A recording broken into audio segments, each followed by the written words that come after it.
Hey guys, welcome to the inaugural show of Compas on the Beat.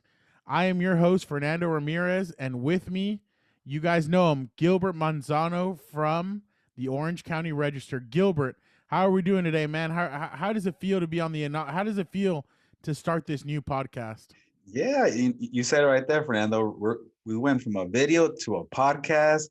I feel like we're fancy now. We're in the year 2021 where everybody has a podcast. But we finally agreed on a name. Before we were just a Q&A, just you and I. So at Compas on the Beat, uh, I'm kind of liking it. I know maybe you were pushing for a best hair in the game podcast, Fernando, but I don't know how you feeling about Compas on the Beat. I like it. I mean, it defines us. We are compas, so I mean, it defines who we are. We really have grown a lot since 2018 as friends. Obviously, I mean, we work together. We cover the Chargers, but I feel like we've grown. Our friendship has grown a lot since then. So it's been a lot of fun, and I'm definitely excited to get this podcast started with you. I mean, literally, I know we had flirted with this last season, but we thought about it and we're like, why not? Why not give fans that extra knowledge that we have, being able to cover the team? Yeah, but it started off pretty well with the Q&A, and I was like, and we started thinking like, let's do this bigger. And obviously, we had the fans in mind, but we kind of went a little back and forth with the name. I Yeah. know I was joking with the hair thing there, which is not doesn't sound too bad now. But with Compas on the Beat, I know a lot of people know what Compas means, but just to kind of define it, Compas means in Spanish it's like slang for friend, amigo, pal, homie. So I feel like you guys, the listeners, are our friends. So we Yep. regard you as compas, but we're all friends, and I appreciate you guys supporting us. But we wanted to kind of take a step further with the podcast, and we started think we were going back and forth with a cover. And it kind of came out pretty nice. And I know we were trying to like get specific with the ring and all that, and we showed it on Twitter. But I don't know, what do you think about the cover that we had? My friend Angel Gomez did the design cover for the podcast, but I thought it kind of came out pretty well. No, he did a great job. I mean, I honestly loved it. The designs that you sent me, I remember I would show them to my brother, and like we loved it. I mean, it was we were going outside the box because I mean, yeah, we're gonna do some charges, but we're also gonna have some fun on this thing. We're gonna do some other stuff. Maybe do a little bit of boxing if there's a huge boxing match. I mean, maybe if there's other stuff going on, maybe in the NBA playoffs, we'll try and throw a little NBA to show you guys that we got a lot of knowledge. We're just not NFL, just Charger based. We can do a lot of different things. So we're definitely going to try some things. We're honestly here to have fun. We're here to inform the fans. And honestly, after what happened this last season with COVID and everything, I think we can really bring fans into the locker room and kind of show them a little bit more about what it's like to cover the team, and kind of some of the day to day things that we do and we go through covering the team and all that. Yeah, going off your point there, not trying to make it sound like we're exclusive, but you know, we write a lot, we tweet a lot. Why don't we just talk about it? We're beat reporters. Hopefully, things get better. We'll have locker room Yeah. access. We want to share stuff like that because there's times where I'm writing a story and I have a word count. I can't fit everything in. Why not share it on the podcast? Little nuggets like that. So I think for us to kind of share that and have this platform, would be pretty cool for the fans. But yeah, you're right. We might get a little random. We might talk about I'm the Justin king of Herbert. random.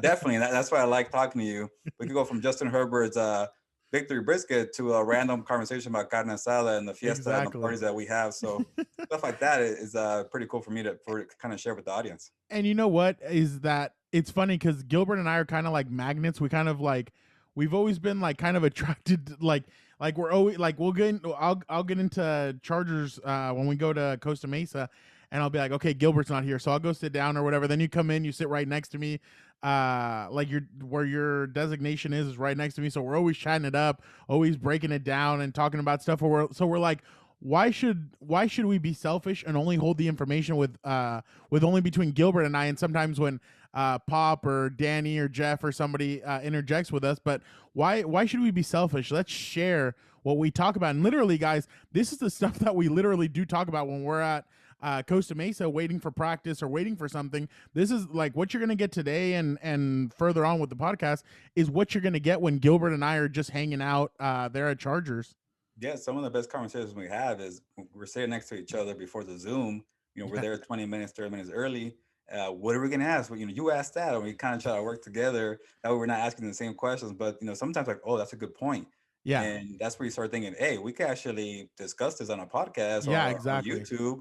And these are some great ideas because sometimes you raise your hand on the Zoom and you can't ask like 4 or 5 questions, but Yeah, we have some more or some ideas, and that's kind of where exactly. we get it from. So I am very excited to kind of talk about the Chargers, like you mentioned, the NFL, a lot of random stuff, so you guys can get to know us and Yep. kind of get to know how we kind of were raised or how we kind of got to the field and stuff like that. So we want And to we be also and don't forget, Gilbert, we also do get kicked out of SoFi Stadium at the same time too. Just uh, an inside joke between us. I mean, Gilbert and I are one of those guys that we're there until the last. We're there until the end, writing and trying to get all our stuff in, and obviously, like we like we said, we get kicked out of SoFi. Sometimes we have to finish our articles sitting down there, where you guys would be seated if you guys were at the stadium. We're finishing up our articles or in the car. I have Wi-Fi. I told Gilbert once, "Hey, buddy, if you want, you can use the Wi-Fi in my car to send your story." So, literally, it's a lot of fun. we have a bunch of random stories like that, and you Yeah, reminded me like we stay at SoFi Stadium for the longest, I and it know, becomes an adventure. Those are the type of stories that we could share on this 100%. podcast and YouTube video, and since we're kind of brand new, I've been kind of excited about this a whole week. I feel maybe like I'm too excited or a little nervous, but I want to share a story about like how we're kind of in the learning process. As we mentioned, the podcast cover, Compas on the Beat. I found out, and this is where like growing up Mexican American, we're not totally fluent in Spanish. We could speak it. We obviously we could communicate, but we're not too solid on the accents. And on the Yeah, first podcast cover, Compas had an accent, and thankfully our audience from Mexico said, "Hey, Compas, does that mean compadre or compañero?" It does not have an accent. Apparently, it means compass. So I was a little embarrassed. So we are learning how yeah, to kind of get a design, an audience, stuff like that. But we got it squared and we're ready to talk Chargers. Compas on the Beat is ready to go. yeah. And Gilbert, honestly, let's not get too sidetracked today because we know a lot of people are coming here to listen to Charger. So why don't we get into this? Okay, here's where it starts, Gilbert. It's free agency time. We're starting to get into that point where free agency is about to start. Um, I don't think it'll actually start until Telesco. I mean, I feel like the team is going to start cutting some guys. They're gonna have to. They're gonna have to. I think Brandon Staley's coming in. They're gonna have to cut a couple of guys to make cap. I mean, right now they have 32.66 million in cap space, 11th most in the NFL. The cap is about to be, I think it's at 182.5. So Got it. they're gonna have to make some movement to get more cap. New coaching staff. Not the coaching staff might not want to keep some of the free agents that the Chargers are about to have.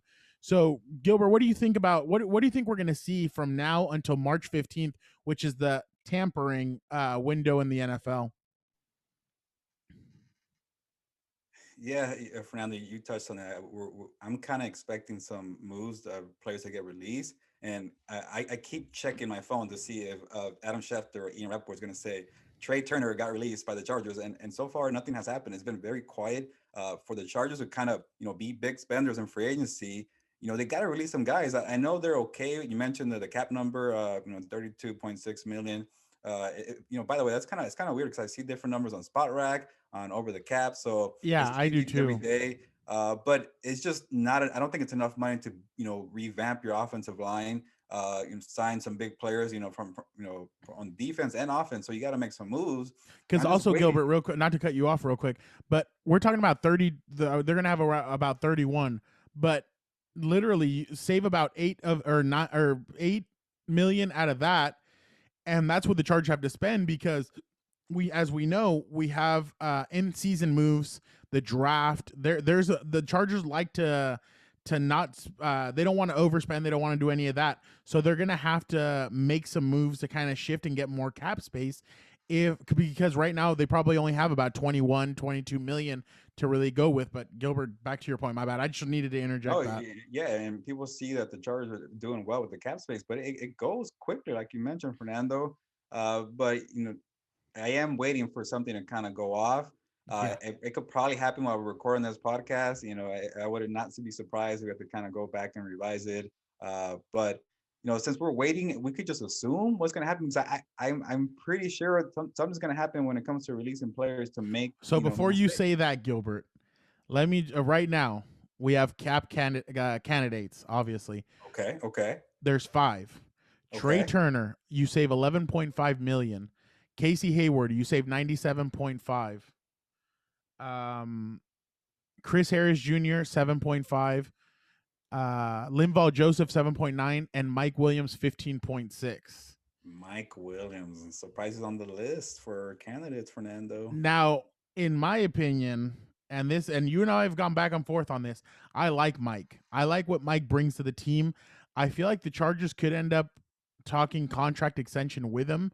I know that people say he gets hurt, he gets this, he gets that, but he stepped up last year at crucial times when Keenan Allen was hurt, and he had some big games. I like Mike. I like what he brings to this team.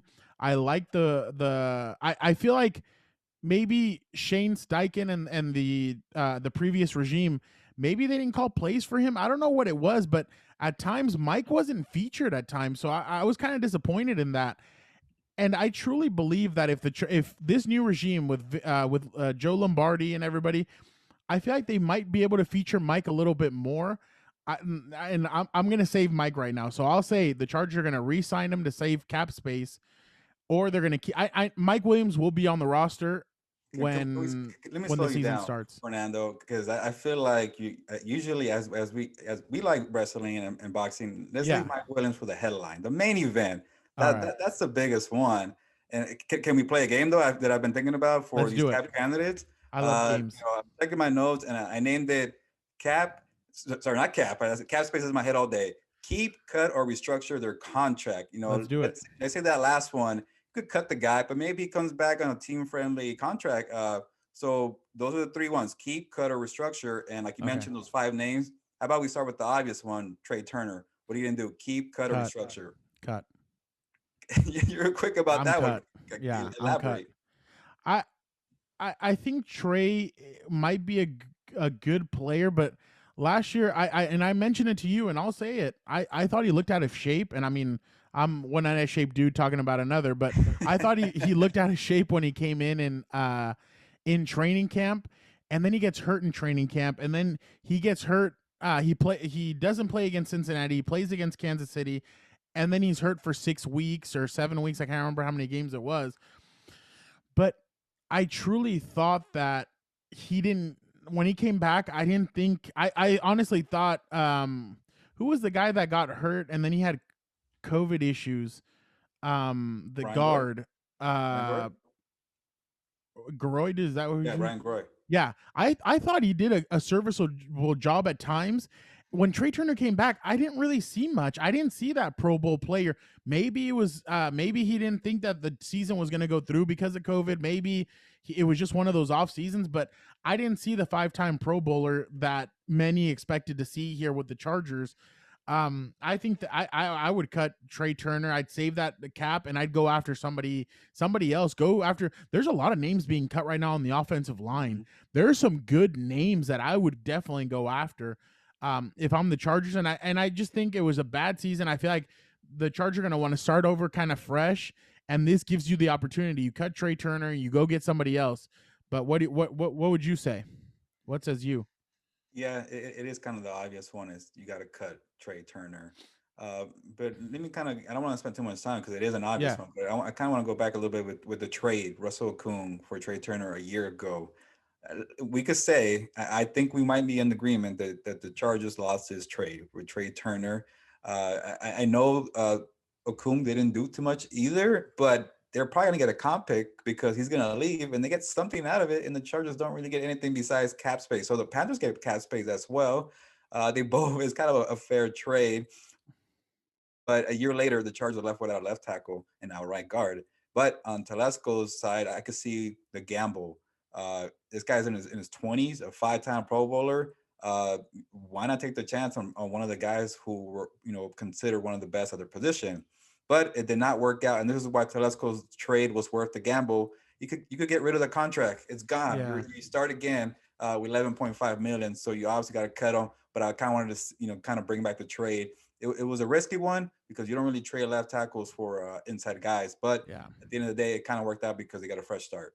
Yeah, I truly think that it's going to be one of those where Telesco kind of he shot his shot. It didn't work out. Okay, let's kind of move on. Casey Hayward. You want me to start with this one? If you want me to start, I'll start it. But I think that it's too much fire for me to start. So I think you should. Yeah. Yeah. This is probably one of the toughest one. I'll say that for sure. But this is where this is why I kept the restructure one, the option. I really like Casey Hayward. I think his injuries or I guess maybe a good excuse because this guy was always healthy, consistent, and kind of built a reputation as one of the best outside corners in the NFL. Obviously, age catches up to you, and you're not the same, from yesterday to today that quick. But I think with Casey, because they know him, the Chargers know him very well. He's been a leader. He's been reliable. Maybe they started thinking like, hey, your cap number is pretty high. We want you around. Maybe you want to stick around. Can we cut you and then bring you back on a cheaper deal, or maybe restructure the deal now and avoid the whole cut? And I know right now he's at 9.75 million, and maybe Casey could get a big, maybe not the same $9 million salary. Maybe he could go for like 7, and he'll walk. But if he wants to stay in Los Angeles and stick around with Derwin James and Chris Harris Jr. and all those guys, maybe he takes like a team friendly deal. I'm just guessing here, $5 million, and they work it out. But I think for Casey, it was a down year, probably his worst year since he joined the team with the Green Bay Packers. But he's been great since he joined the team, and and obviously there's a relationship there. So I see them kind of maybe restructuring a deal, comes back on a cap friendly number. I do like Casey, and I feel like Casey's probably been one of the better Tom Telesco free agent signings, but I think they should cut him.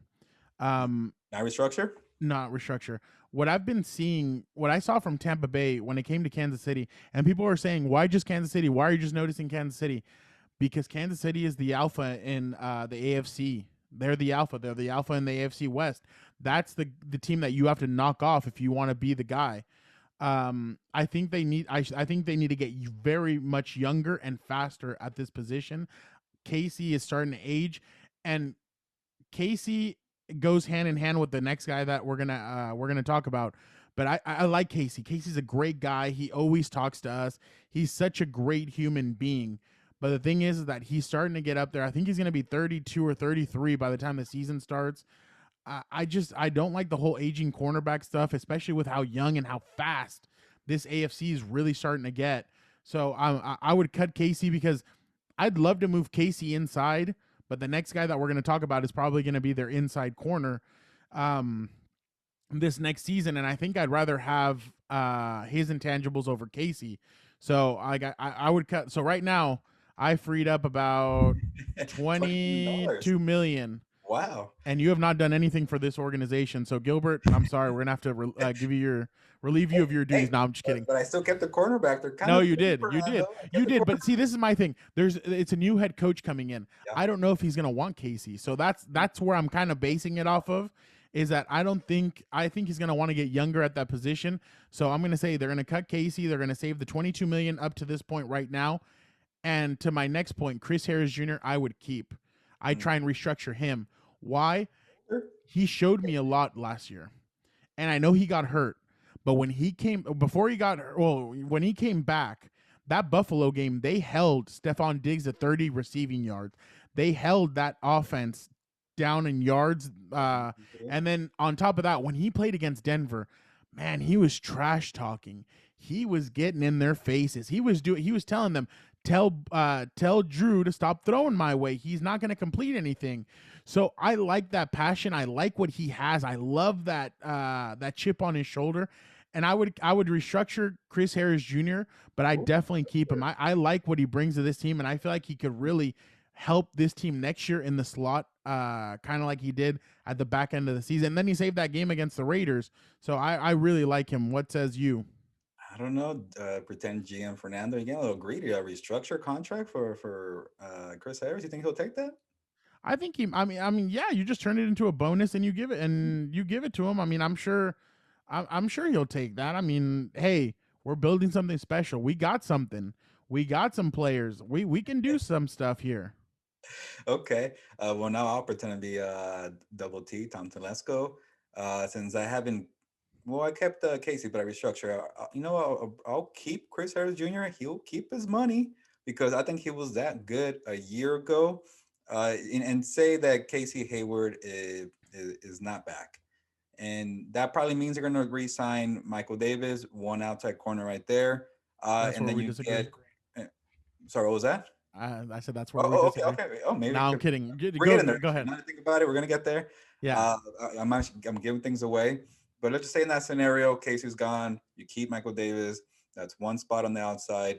You keep Chris Harris Jr. in the slot, and you're kind of set there. And then you're maybe taking a gamble and a bargain for the other outside, or yeah, you draft the guy. So it's not the end of the world if you keep two out of the three. But with Chris Harris Jr., man, every time we spoke to the guy, he said that his knowledge of the game is going to help out this defense. And when he was gone for 7 games after I think he broke his foot, he bruised it. yeah. It was a painful injury for Chris Harris Jr. I think it was in week 3 against the Panthers. He was gone for 7 games. I think the Chargers lost maybe about 5 one-score games. If Chris Harris Jr. was on the field, but some of these games where the defense kind of let up in the final drive, they might have been like 9-7. Who knows? Maybe 10-6 because I think he was a difference maker. When he came back, they won 4 in a row for a reason. Obviously, Justin Herbert went to another level, but on defense, because these games were still tight, Chris Harris Jr.'s knowledge of the game had people in the right spots. All they needed was a stop on third down, and they got it because Chris Harris Jr. was in on the field. And like you mentioned, he shut down the Bills, the Raiders. Whenever somebody lined up in the slot, he was still that kind of not, I wouldn't say an all pro guy from Denver, but close to Pro Bowl level.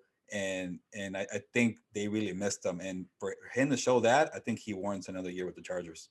Linval Joseph, we love you. We love what you did last year. We still feel like you fit this system. We would love you for you to restructure. Mm. So that's what I'm saying. I think Linval should restructure. Or I think they should ask Linval to restructure. If not, then thank you for your service. But no, and I'm serious. I thought Linval showed a lot last year. I really liked what he brought to the team. But we need to save money right now. We need to go after some of these guys. So if you take a restructure, we'd love to have you. If not, okay. So I'm gonna make it short and sweet. I'll say restructure. So I've saved about 28 million. I have about $28 million now for the cap. So Gilbert, what says you about Linval? It sounds like you're a cap savvy GM. I'm thinking about roster positions Bro, and oh, I'm Harry Potter up in this. you're looking to be a big spender free agency. So I respect that on your side, Fernando. Since like I'm going back now, Trey Turner is gone, uh, and maybe Casey's back. Maybe I'm kind of keeping everybody now that I think about it. But I wrote a story in the Orange County Register. Also kind of similar cap. Plug, plug, plug, plug, Yeah, plug. plug. Obviously, we're in the podcast, so we have it to plug our stories. You're from SI, I'm from those who register. But I might as well keep it consistent. You might be reading a story and I say something else, you come in the pod and I'm different. I'm going to be consistent. Love it. Maybe I'll change my mind occasionally. I I'll call love it. myself out.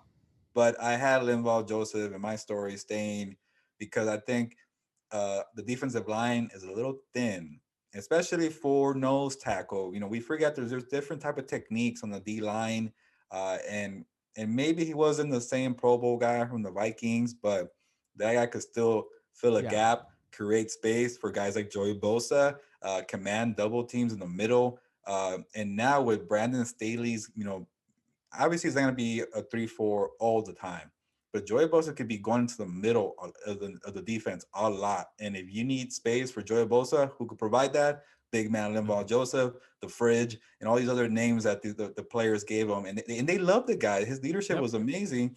And the play was, just on par. So I know it's kind of a big price to pay, but if they release Limbaugh, the Chargers about to eat about $4 million in dead money, and the Chargers don't eat dead money. They want you to be zero off the books. Clean it up, buy, get out of here. So I think Limbaugh has some pull and some leverage on his contract. Obviously, it will create some space, but you don't want to eat dead money if you're the Chargers. Maybe this year could be different. Who knows? But just looking at the position, the depth there and how it could benefit Brandon Staley and Joey Bosa. I think the big man Limbaugh is back for another year, but I am not creating a lot of cap space. So Well, I think they should bring him back, and I'd just restructure just to throw it out there, see what he says. But I've restructured. I mean, well, I've cut two guys and I've restructured two guys. You guys already know my feelings on Mike Williams.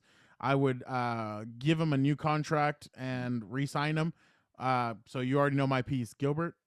Yeah, and that's why I kind of want to wait from Mike that, it's a little surprising we have him on the list, but that $15 million is a lot, and you could free up a lot of space there. You want to fix the offensive line, get some guys on defense, but I think you and I are on the same page when it comes to Mike Williams. That guy is a stud. He's Well, clutch in the fourth quarter.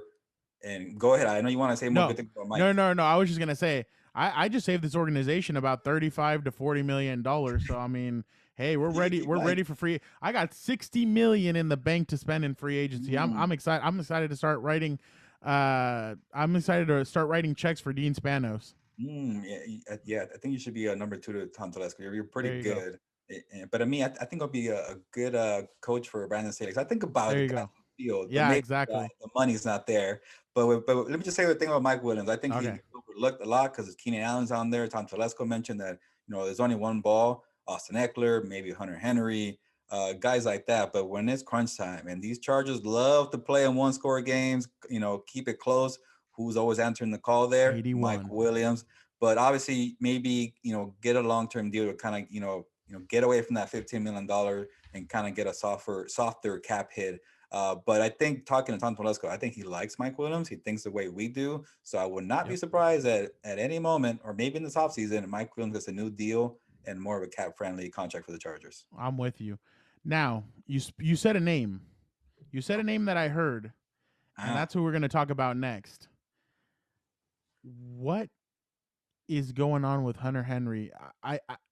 I'm starting to sense that this is kind of, and I want to say, like, I thought when the season ended, the Chargers loved him. They're going to re-sign him, everything. But now the closer we get, I'm not, I'm not as confident that they're going to keep him. His cap hit is going to be anywhere from 10 to 13 million. mhm. I think that's a little steep for the organization. I feel like they think, you know what, we have a lot of other places. Because my original thought was, well, you let go of Trey Turner and then you just give that money to Hunter Henry, but it's not that easy.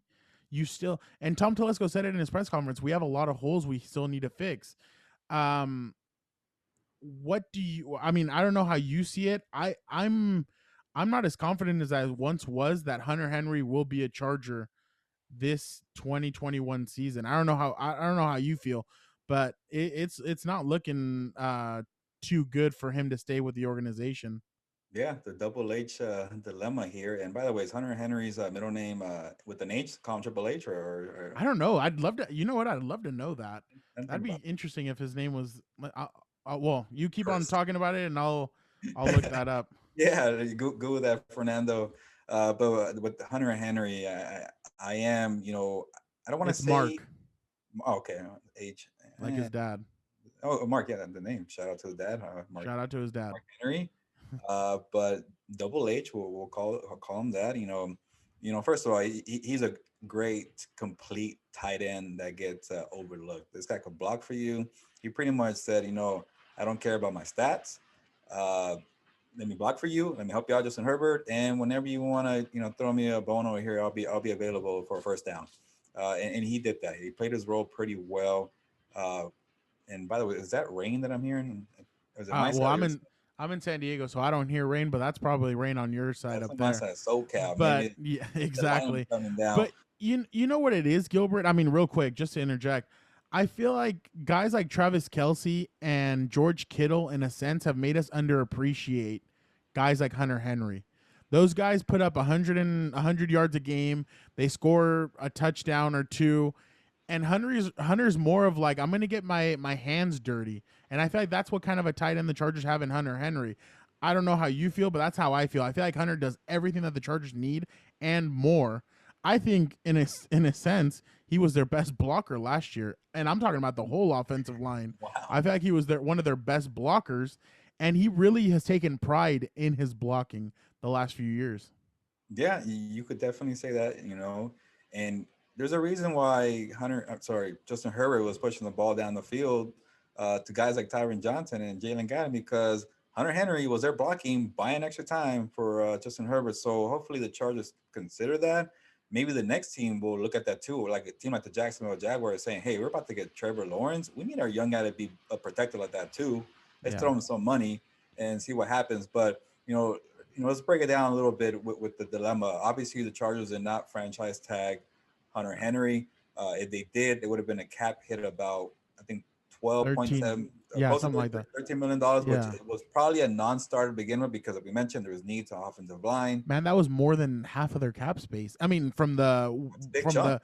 the 22 to 23 million we think they're going to use to spend. Yeah, if they franchise tagged them, we probably had to cut all five guys, maybe Michael Williams too, and that's why they didn't do the franchise tag. But like we've mentioned before, when you get these long term extensions, they're very cap friendly and they could help out with still being big He could be spenders. a $6 million hit this year. Yeah, and but you still he gets his guaranteed money and everybody's happy.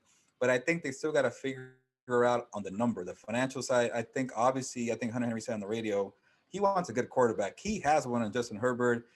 That's when he has to explore in this worst case scenario, which I think we're leaning toward that. But he Chargers likes fans living in love the orange. him. Yeah, and he's a team captain. People, and so people really like him. So I think he's still. I think I'm gonna lean. I think we're gonna get to it. I won't say anything, but Okay, yeah, I think we're that's where I was going to go I don't next. think he's gone yet. And I feel like with Hunter Henry, if you get this long term deal, the only thing about that you re-sign Hunter Henry and maybe it's like you mentioned, $6-7 million, then maybe it's Hunter Henry and one other outside free agent. That's where you kind of start limiting yourself. But Fernando, I think I'm already setting you up, but I do think Hunter Henry should be a priority and he's a great player. Okay, so that's my next question.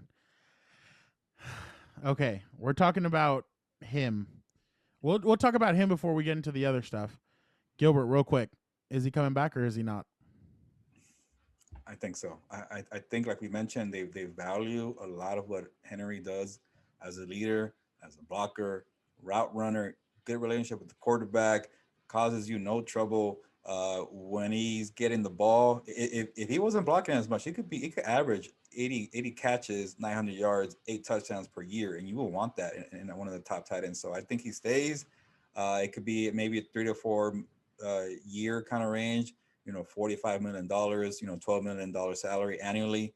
But I think they get it done because Tom Telesco, and going back to our GM hat, uh, like he mentioned, he likes to draft guys, develop, resign. That philosophy there, I think he does it with Hunter Henry as well. I'd like to think that Hunter Henry is going to come back, but when we asked Tom Telesco last week and I saw his face, I was looking at his eyes. I don't know how sure that is. I think I mean he was golfing with Justin the other day. I feel like they're going to prioritize other stuff, and I don't think Hunter Henry will be back. I truly think that they know that there's other areas that they want to hit, and I think they might go to the draft when it comes to this. I think they might go trade. Maybe they have 9 picks. Maybe they go Zach Ertz. Maybe they've had their names in a lot of different little things. I'm gonna say that Hunter, and I mean I love Hunter. I think Hunter's a great guy.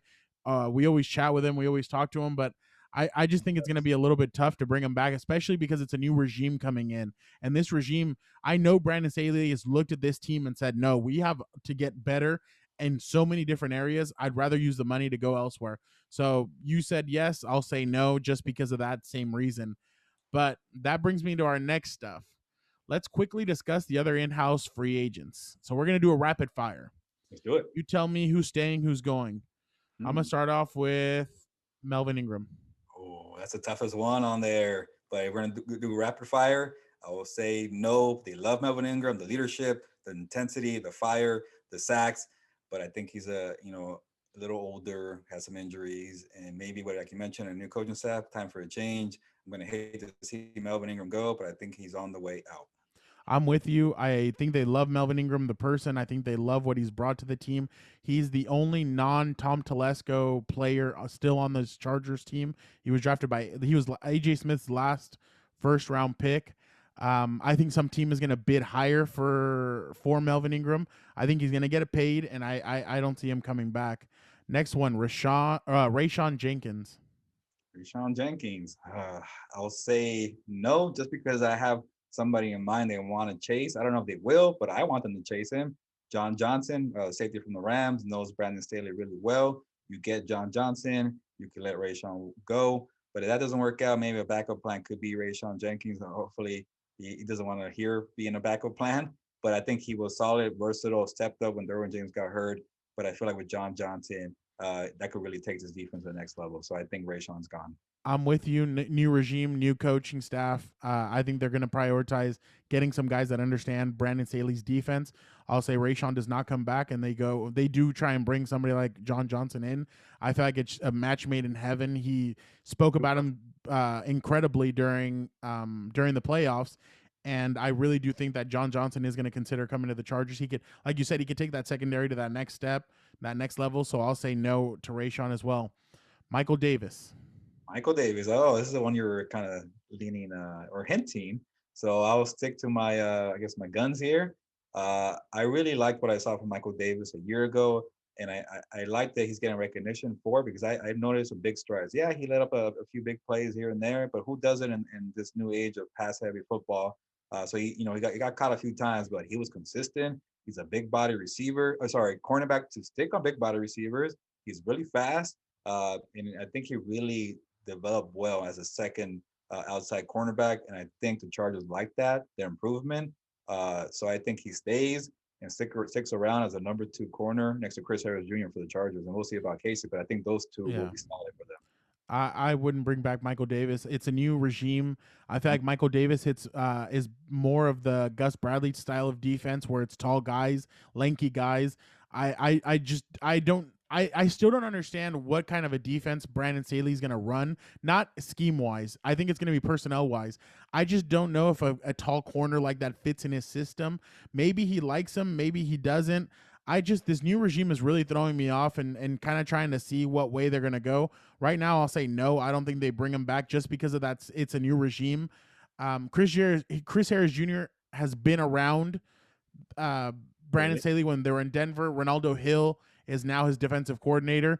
I think they're going to change it up. I think we're going to see a new defense here. So I'll say no. Michael Davis is not returned. Corner on the team right now, GM Fernando. I know. But don't worry. We can fix this. Forrest Lamp. You know what? I'll start off this one. I'll say yes. I think they sign him to a small deal, a team-friendly deal. I think they bring him back. I don't know if it's going to be as a starter, but I know they'll bring him back. They'll probably bring in some competition to compete for him to compete against. But I do think they bring back Forrest Lamp.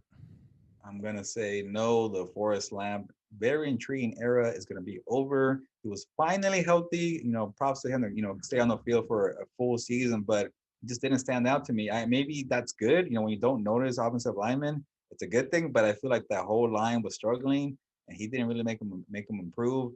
And with the injuries, I think he moved on. And with some very intriguing interior offensive linemen in free agency, I say you cut Forrest Lamp and look somewhere else. Dan Feeney. Okay, I'll take this one. It might be kind of a crazy reason, but I think Dan Feeney stays. One, he's versatile, can play center. And as a guard, so that really helps you out.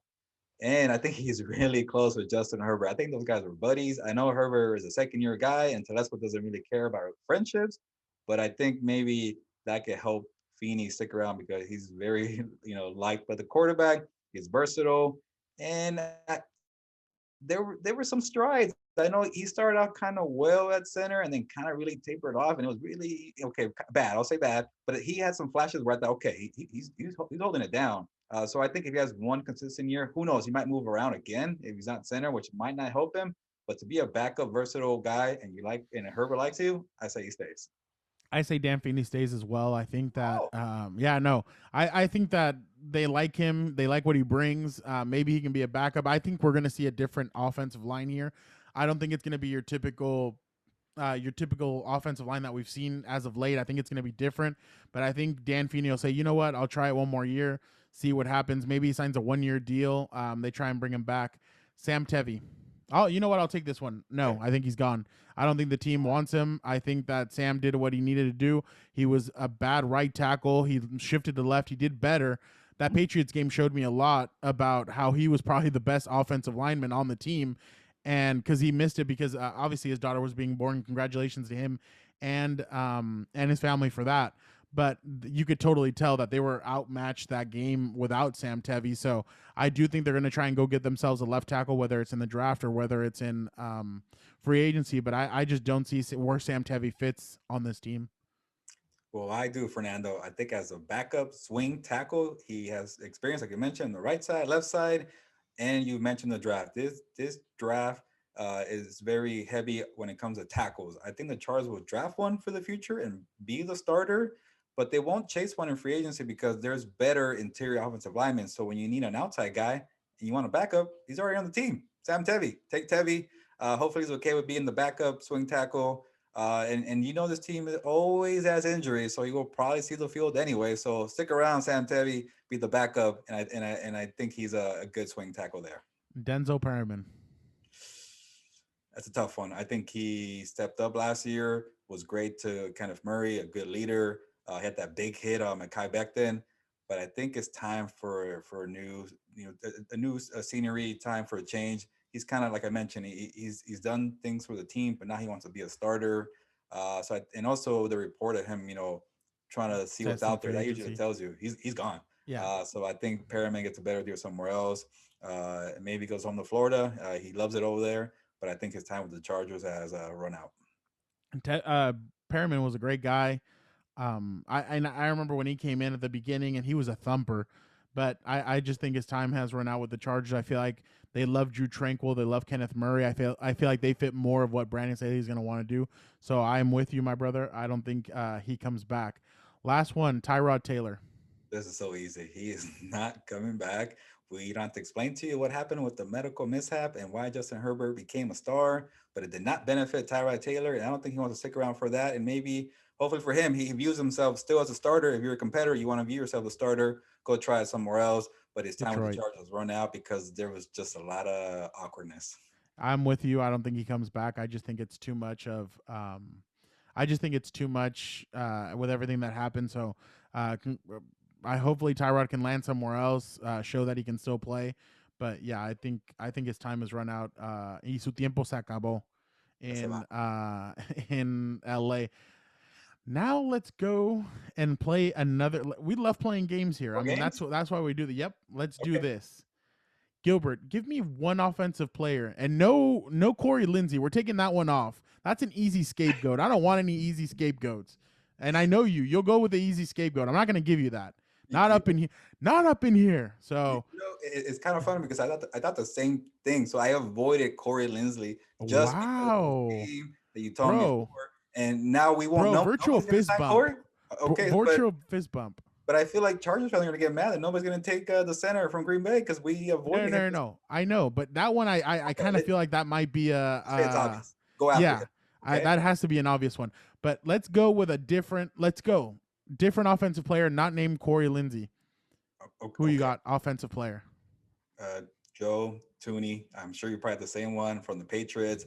Offensive guard, reliable, never misses a start. He wasn't an all-pro, inside guy, but he was, reliable, consistent. You could count on him. And for the Chargers, that goes a long way these days. So bringing the guy who does his job at the Patriots, Joe Thuney, he might ask for a big price, but I think he'll be worth it. I'm gonna have fun with this. Oh, okay, not the same one. Cool. No, I'm not gonna go offensive line. I want to have fun with this. Corey Davis, receiver, Tennessee Titans. Wow. I'll tell you why. This team is missing speed. We've talked about it, and I've told you. This team is missing speed. I love speed. I love the way Kansas City approaches the way they play the game, those speed. The Chargers are missing that. The Chargers have Mike Williams, big body. They have Keenan Allen, shifty. They're missing speed. I think Corey Davis could be that speed guy that could really help take and elevate his game on this team. In Tennessee, he has A.J. Brown. Really good. But here he would be the third guy. The Chargers need a legit third guy. And I like you said, Jalen Guyton, Tyron Johnson, great job last year, but they're not number threes. This guy is. He could be a legit number three. He could help this team. He could really lengthen the field, I guess, like make the field a lot better. Like he could do crossing routes. He could do a lot of different things that maybe Keenan and Mike can't do. I really think that he could grow in this offense. I like Corey Davis. I mean, I'm not saying overpay him or anything, but if you can get him for a 1 year, maybe 5, something around there. I mean, I just don't know. I don't know what he's gonna want, but I feel like if you could get him for around there, that he'd be an interesting get for the Chargers on on offense. They need a number 3, man. I keep on saying, and I feel like I'm beating the drum. They need a number 3, and they need speed. So I'm gonna go Corey Davis just for fun. I mean, well, Surprise me with that's that one. that's what we're here for. Well, I mean, I just think he'd add something different to this offense that we need to see from them, and they need something different. I mean, they need a true number 3, It but makes sense, and it's I think in the right price range. So I do like that one. yeah. So I mean, I was just thinking outside of the box, but I think we get crazy and say Kenny Galladay or something like no, that. no. You're already paying Mike 15. You can't. Yeah, you know I'm dangerous, so that's why you were bracing for the biggest one. Um, defensive player, not John Johnson. Okay, okay. I'm sorry, friend. I'm gonna veto that one. I just All really right. want this team to get John Johnson. Stop playing around. You got the new coach. You need the guy calling the plays. The Rams are not franchise tag John Johnson. This guy's a great player, great leader. I've seen his interviews. I want to talk to the guy. I want the guy to give me some good quotes and be the guy we go to all the time. If the locker room is open, hopefully the locker room is open this year. Yeah. We'll go to John Johnson often. So get John Johnson to the Chargers. He doesn't have to go that far. I think, like I mentioned, him and Derwin James will take this defense to a whole nother level. And I just want to see it. I know it's obvious, and it's a whole coaching connection. Where have you played before? Make it obvious. Go get John Johnson. I love that you vetoed that one. I love it. I'm with it. I'm with that one 100%. I'll go a different Ram, Ooh, Leonard Floyd. I like it. Joey Bosa needs a consistent teammate. Melvin Ingram wasn't that this year. Melvin Ingram last year, yeah, here and there. Joey Bosa needs somebody that's gonna give the opposing man. At times this year, Buffalo was triple teaming Joey Bosa, and Joey was still getting through. Like Oh, I feel like I'm in the Phantom Menace, and they're putting in Star Wars, and they're closing the ventilators, and they're still putting their lightsaber through it, and they're still getting through. That's what Joey Bosa was doing this year. He's like a lightsaber, bro, cutting through everything. But I you need to get him somebody on the opposite side that can wreak havoc with him. That's what Joey really needs. And Joey, like I said, is getting triple teamed sometimes. You need somebody on the opposite end to kind of take that off. And I feel like Leonard Floyd, Leonard Floyd could really help him out and could really be that duo with Joey for the next couple of years. And I feel like it would help. I mean, this year, it's incredible that Joey had all the injuries that he had, and he was still the best defensive lineman on the team. Good. Like that New Orleans game, I was watching it the other day. Man, he had an elbow. I think he had elbow, shoulder, knee, and I think ankle, Still and he play. still got a crucial sack on Drew Brees. Fourth quarter. Fourth quarter. So honestly, you need to get Joey Bosa some help. I mean, we always talk about getting Patrick Mahomes, Justin Herbert, these guys help. Why don't we get Joey Bosa some help? Leonard Floyd is my guy. Now, let's get a little crazy. I love getting crazy. You know me. I love it. I get crazy sometimes. Delusional hour. Yep. I want to get crazy. Let's pick one player. I mean, this might not happen, but let's pick one player that you would love to see on this defense, but that's maybe out of their price range. Let's just have some fun with it. Okay, I am ready for this one. I was hoping we'll get a little crazy, a little delusional. Not gonna happen, but we want to see it happen. You know, at the end of the day, we're football fans. We just want to see these crazy things occur. I know it's not like the NBA where you see all these stars team up, but Fernando, going off your point, why can't Joey Bosa get any help? That guy is making the most money on the team. Go help out your stud DN. So I want the Chargers to get Bud Dupree from the Steelers. He is, one of the top edge rushers available. He might be out of the price range. Edge rusher is not a big need like cornerback or offensive line. So maybe you could wait in the draft for that or a cheaper guy. But you want to throw all your chips into one guy, Bud Dupree. That guy, I know he has injury concerns, but he has a high motor If you're looking for the next Melvin Ingram and that defensive scheme with Joey Bosa, athletic, could play outside linebacker in a 3-4 defense, uh, could create takeaways, pressure. Bud Dupree is that guy. And I've seen him play against the Chargers twice in 2018, 2019. That guy has so much energy. He is all over the place. When he got hurt this year, the Steelers defense was not the same. He is a big Yeah. part of their defense. Maybe he stays in Pittsburgh and he's going to command the big price tags because a lot of teams need an edge rusher. The Chargers already have one in Joey Bosa, but you got to get a number two. And if you want to get greedy and a little crazy, let's go with Bud Dupree.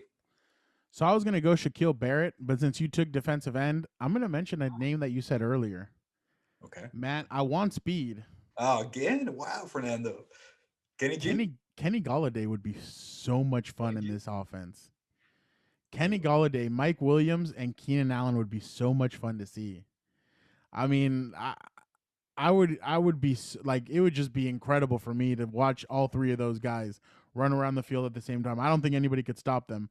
But obviously, that's why we call it delusional. I think it'd be a lot of fun. But I mean, hey, that's why we call it make believe land. But let's move to something different. Okay. And yesterday, you and I were both on Northwestern's call with Rashawn Slater.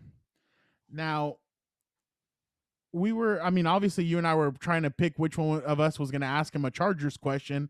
Obviously, our great friend, Uncle Joe Reedy from the Shout out AP, to Joe. got in there and he asked him, what have you talked to the Chargers, and do you feel like it would you would like to go there? You've been mocked there. I mean, everybody's mocking him to there. And he goes and he says no, he's like, I think I have the full quote here. He On. said they're on the up and or they're on the come up doing some really cool things, but no, I have not talked to them yet. Gilbert, what do you make of their of his comments? Do you think it's a negative that the Chargers still haven't talked to him, or what do you make of this? It's still kind of early in the process. Well, maybe not too early, but it's a month away. The draft, maybe even 6 weeks away. I forget. It's towards the end of April. They'll April eventually, 29th. yeah, eventually they'll talk to Slater because he's such a great tackle prospect in this draft. And the Chargers are picking 13, and they have a need at offensive tackle, even though Telesco won't flat out say it. But they know they have a need there, so they're going to talk to the guy, and I don't think it's a big deal. I think what stood out more to me was like, hey, I've noticed Justin Herbert. I've noticed the Chargers. They are in the come up. Not that they're coming up for an interview. They're coming up as a team. And I was like, okay, he likes the Chargers, so it could be a good fit. And maybe he wants to play for a guy like Justin Herbert. So I think that we'll get around to it. And I think when we tweeted that news that he hasn't spoken to the Chargers, a lot of Chargers fans were saying, They well, out. they did, but they also the ones that were kind of being a little more calm were saying, Yeah. well, the Chargers didn't talk to Joey Bosa in 2016. So who cares? So just take that approach. So you never know, and it could happen. They You could know talk what? I remember that when Joey told everybody, and I was there, and he said, "Yeah, no, I really didn't even talk to the Chargers all that much." And everybody kind of looked at each other, and I'm like, "Well, yeah, it's the draft. These things happen." Yeah. So I don't make anything of it. I mean, Rashawn is talking to a lot of different teams. He's obviously working out. He's doing He took the season off because of COVID and everything that happened. But he looks like he's in great shape. He did 33 reps yesterday at 225. His Did you 40 watch the was video where 4.88. he's about to squat and like they're all pumping him up, and he has to push his friend out? Let Yeah, me do this. I love that intensity. man, it was crazy, but I don't make anything of it. I think it's I think I thought it was a little bit, people were a little bit grasping for straws in a sense. And I mean, hey, I know it's gonna be a crazy time right now, and I know this organization, it has a new coaching staff, like we've mentioned. They are about to hit free agency. The cap is different. They're trying to do a lot of different things. So I understand why they're kind of taking their time and they're kind of talking. I mean, I'm sure they're going to talk to them, but I'm more like you. The fact that he has noticed this team, I'm really excited, Gil, for these next few weeks to talk to some of these college top prospects, Yeah. because I'm excited to see what they know about the Chargers and kind of see what they say about them. I'm interested. I mean, they're starting to make a little bit of noise, and I feel like people love Justin Herbert. So I'm going to be very interested to see what some of these other prospects have to say about what these prospects have to say about the Chargers and Justin Herbert. And hey, they're making noise, and who knows, maybe this could really help them get free agents and get high. I mean, obviously draft picks are going to go regardless, but have them a little bit enthused about going to the Chargers. Yeah, and one thing to add about the pro days, I know COVID has kind of ruined everything, but having the Zoom for pro days and talking to these prospects is kind of cool. We never had that before because you have to like No, be there in person, and they're all over the country. Now we could just be on Zoom and talk to guys like Rashawn Slater, and that was pretty cool, and kind of getting to know the guy. So for me, after what I saw him do, I am very impressed. I think right now he might be the top guy. I know him and Panay Sewell are going to be 1 and 2, but it's Slater's there. Pull the man, trigger, I Chargers, think number it's more 13. A1 and AB. Like Yeah, it's some people. Daniel Jeremiah, who does the Charger, he works for NFL Network and the Chargers color commentator for the radio. But he has Rashawn Slater ahead of Panay Sewell, so it's going to be interesting these next few weeks. But like I said, I don't make much about it. I think right now is kind of the boring time for people. They're kind of trying to grasp at straws. But it's funny. Gilbert and I send each other tweets sometimes that we see or little things here and there, and we just like laugh about it. And we're like, oh, I did see that. No, I didn't see that. And it's very interesting. Something that got us excited today, though, was Jane Slater's tweet. The Dallas Cowboys obviously presented Dak Prescott today, and they were in person, Gilbert, okay. socially distanced and everything. The chairs were social distance. People were wearing masks and everything. But man, it would be exciting to have to be able to be back in person and be at a press conference. I don't know what you thought about it, but real quick, I was really excited. What's a press conference, Fernando? I forgot about that. I forgot Zoom presser. not having to raise your hand on Zoom and waiting for your turn. You just blurt things out and cut people off. Remember that chaos? Oh yeah, I remember that, Chief. I mean, it's one of those things where you just yeah, I mean, but we thank the coaches for taking time out of their schedule to talk to us Yeah, yeah. and all that. But Gilbert, it's almost time to say adios. But before we go, I'd love to hear what you have to say real quick. Final thoughts, or Final thoughts. we're going uno más, kind of Uno más. Uno uno más. más. Uno más. I like to call it Yeah. uno más, like when you're at the one more, obviously Yeah. Yeah. translation. We're yeah. It's final call. Yeah, before COVID, you go to the bar, Exactly. like, hey, uno más, one more, and one Yep. more. There you go. Uno más. But I might get a little serious, but I wanted to give a shout out to my friend who passed away last month, Alfonso Rodusco. He is a big time, or sucks to say he was, but he was a big time Chargers fan. I know he's looking down on me right now, rooting me on for this podcast. Hopefully it works out. But he was one of the biggest Chargers fans I know. So shout out to Alfonso Rodusco and his family. I know he's going through a hard time, but we love you, brother.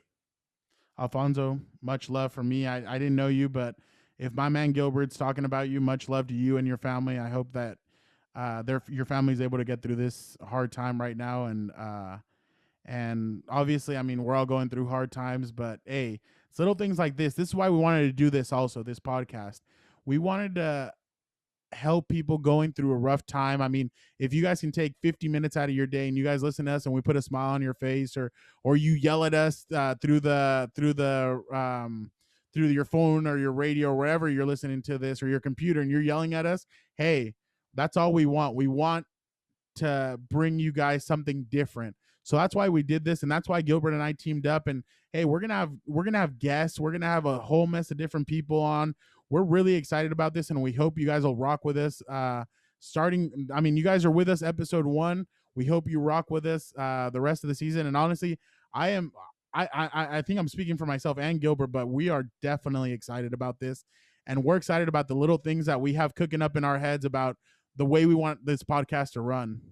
Yeah, and again, I want to say thank you to you, Chargers fans, and credit to you, Fernando. You started this Q&A video. You're like, hey, Gil, let's take some questions and kind of inform the people and just do a fun video out of it. And I'm like, sure, let me just hop on. And then the support from Chargers fans, all the questions that came in. Man, they sat through an hour and 30 minutes of our Yeah, stuff. we're trying to cut it down right now. I think we're Yeah. close to 40, 50 minutes here. But I just love talking to you, Fernando, and answering questions and keeping the fans in the loop. I know it's been a little tough for a year with access, but we'll hopefully get back to normal. And again, like you said, Fernando, we're here for you guys. If we can make your day a little brighter by talking some Chargers and some random things, I'm all for that. And again, we're learning. It's a process here. We're trying to do YouTube and a podcast, so bear with us. But at the end of the day, you're gonna get all the knowledge you need from the beat reporters here, the Compas on the beat.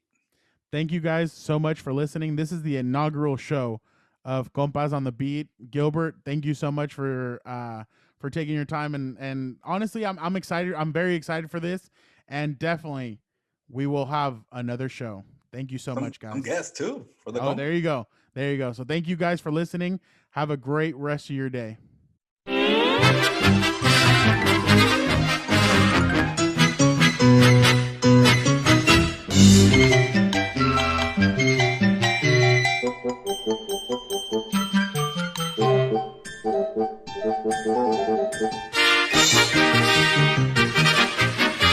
And that's all, folks.